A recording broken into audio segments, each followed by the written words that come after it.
Halo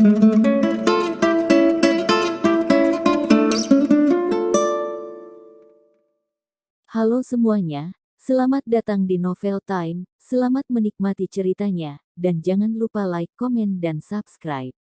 Bra, kututup pintu dengan kasar, seolah ingin memberitahu pada Adi tentang kemarahanku. Meski aku tahu, percuma. Aku tertidur hingga ku dengar suara azan zuhur berkumandang setelah menahan kemarahanku pada Adi.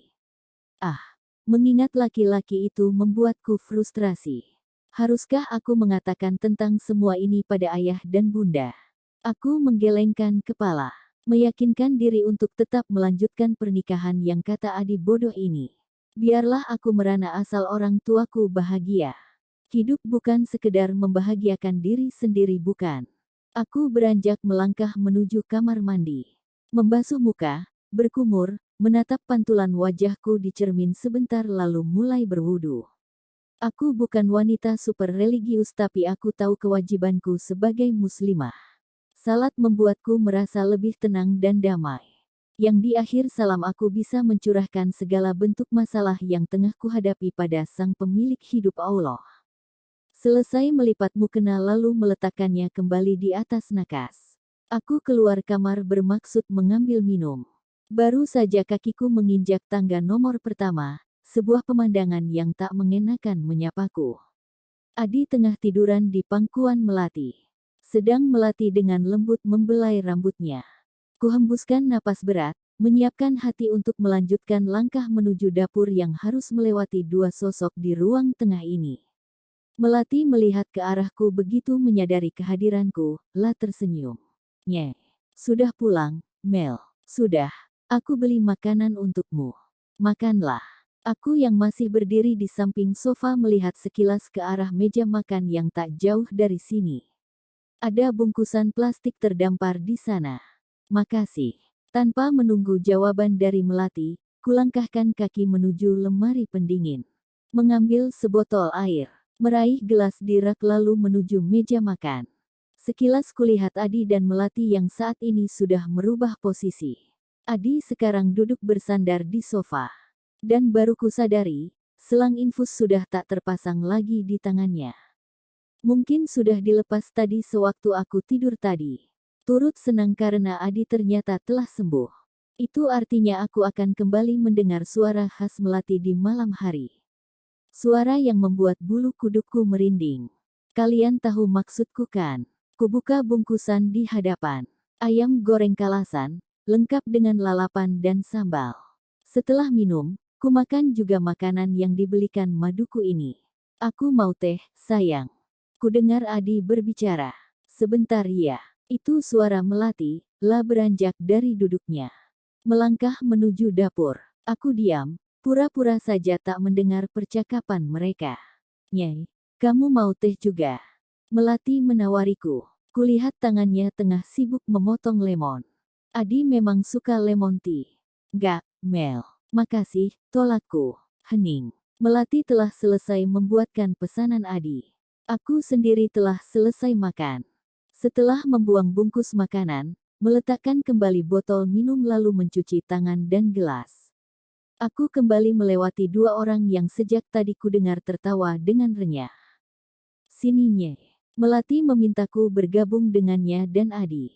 Aku melirik Adi sekilas. Pria itu fokus menatap layar yang tengah memutar adegan romantis film Titanic. Film kesukaan Melati. Entah sudah berapa kali maduku itu menontonnya. Aku mau pergi. Mau kemana? Menenangkan pikiran, jawabku jujur. Kutinggalkan dua orang itu, tanpa menunggu tanggapan mereka. Masih bisa kudengar Adi berbicara rencananya ingin memiliki anak. Kita akan punya anak 5. Tanpa bisa kucegah, ada yang berdenyut nyeri di dalam sana. Besok jangan sampai telat, nanti kamu kena semprot si bos lagi, Marta mengingatkanku. Kami tengah duduk berdua di kafe yang menyatu dengan gedung toko buku terbesar di kota ini. Tidak sengaja ketemu, aku sedang mencari novel yang menurutku menarik saat tiba-tiba seseorang menepuk bahuku pelan. Marta, gadis ayu dari Medan yang menjadi rekan kerja sekaligus sahabatku, tersenyum. Dan setelahnya kami duduk di sini sekarang. Tadinya aku berpikir akan duduk sendiri di kafe ini, berteman novel, dan hujan yang masih intens menyapa bumi. Tapi Tuhan mengirimku seseorang. Marta, si gadis semampai dengan rahang dan suara keras. Darah bataknya mengalir sempurna di tubuhnya. "Lihat tahu," jawabku sembari menyomot donat yang tersaji di meja. Lalu memasukkannya ke mulut. "Bang Simon melamar aku kemarin, nye." Marta mengatakannya dengan wajah berbinar. Aku pun tak kalah senang mendengarnya. "Alhamdulillah," responsku antusias. Kelihatannya, dia orang yang tanggung jawab. "Semoga." Aku menggenggam tangannya erat, berusaha meyakinkan tentang pilihannya. Jika Simon memang benar-benar berbeda, dalam arti kata lebih baik dari Adi, masih mau bertahan. Marta tahu semuanya tentang pernikahanku. Aku selalu bercerita apapun padanya. Apa ada pilihan lain?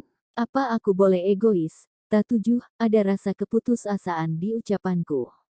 Marta mengembuskan napas pelan. "Terkadang memikirkan perasaan sendiri itu perlu, nye. Kamu berhak bahagia dengan mengorbankan perasaan orang tuaku. Di kampungku perceraian adalah aib. Aku tentu tak ingin mengotori wajah orang tuaku. Mereka pasti akan mengerti. Bicaralah dengan orang tuamu. Jangan pikul beban ini sendiri, nye." Aku mengerti Marta menginginkanku bahagia. Sore itu aku pulang ke rumah dengan ucapan Marta yang masih terngiang-ngiang di kepala. Hingga malam saat mataku, kupaksa terpejam. Hari-hari berikutnya masih sama. Aku sibuk bekerja dan Melati pun sama. Maduku itu bekerja di sebuah bank swasta.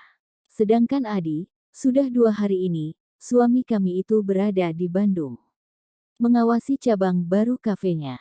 Kalau untuk itu, aku turut senang. Sejauh ini, Adi selalu memberiku nafkah lahir secara cukup. Itu salah satu alasan aku masih bertahan di sisinya. "Nanti sore Adi pulang," ucap Melati memberi tahu. Kami sedang sarapan bersama. Pukul 6.30 pagi saat ini. Aku melihat Melati sekilas, lalu kembali fokus pada nasi goreng di depanku. Aku mungkin akan pulang malam. Aku memilih tak menanggapi ucapan Melati tentang kepulangan Adi. Buatku itu bukan sesuatu yang perlu atensi berlebih, karena seperti yang sudah-sudah, Adi hanya akan membelikan buah tangan untuk Melati. "Mau kemana?" Melati menatapku penasaran. "Ada perlu," jawabku singkat. "Hati-hati saja, kalau gitu." Aku melihatnya, berkata sembari tersenyum. Sejujurnya aku benci saat Melati memperlakukanku dengan baik seperti ini. Tidakkah ia ingin memiliki Adi seutuhnya dan menyingkirkanku? Wanita itu selalu bersikap baik. Meski aku secara sadar sering berkata dingin padanya. Aku memarkirkan motor di rumah Adi tepat saat jam menunjukkan pukul 10 malam. Sepulang kerja aku menemani Marta berbelanja keperluan pernikahannya. Semua atas permintaan Simon. Dan aku dengan senang hati melakukannya, tentunya. Jadilah, hingga malam aku baru tiba di rumah. "Dari mana?" Suara berat itu menyapaku tepat saat aku akan memasuki pintu kamar. "Pergi dengan Marta." Sampai malam begini, aku menatapnya heran. Kuyakin dahiku saat ini tengah berkerut indah. Tumben sekali Adi menanyaiku seperti ini. "Iya." Aku berbalik badan, bersiap masuk, saat detik berikutnya ucapan Adi menahan lajuku. Aku belum selesai bicara. Aku menoleh, menatapnya dengan penuh tanda tanya. "Besok kita pulang ke Bandung." "Ibu sakit?" Ibu yang dimaksud adalah ibu mertuaku. "Sakit apa?" "Darah tinggi ibu kambuh." Adi menjawab dengan pelan. "Besok kita berangkat pagi. Jadi, siapkan barang-barangmu malam ini juga."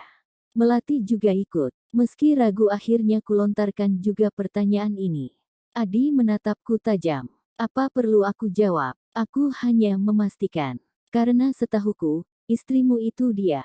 Aku di sini bukan siapa-siapa. Kuucapkan apa yang selama ini mengganjal di hati. Adi terdiam. Kami saling melempar tatapan tajam. Aku akan pulang ke rumah mama. Sudah waktunya mereka tahu tentang semua ini.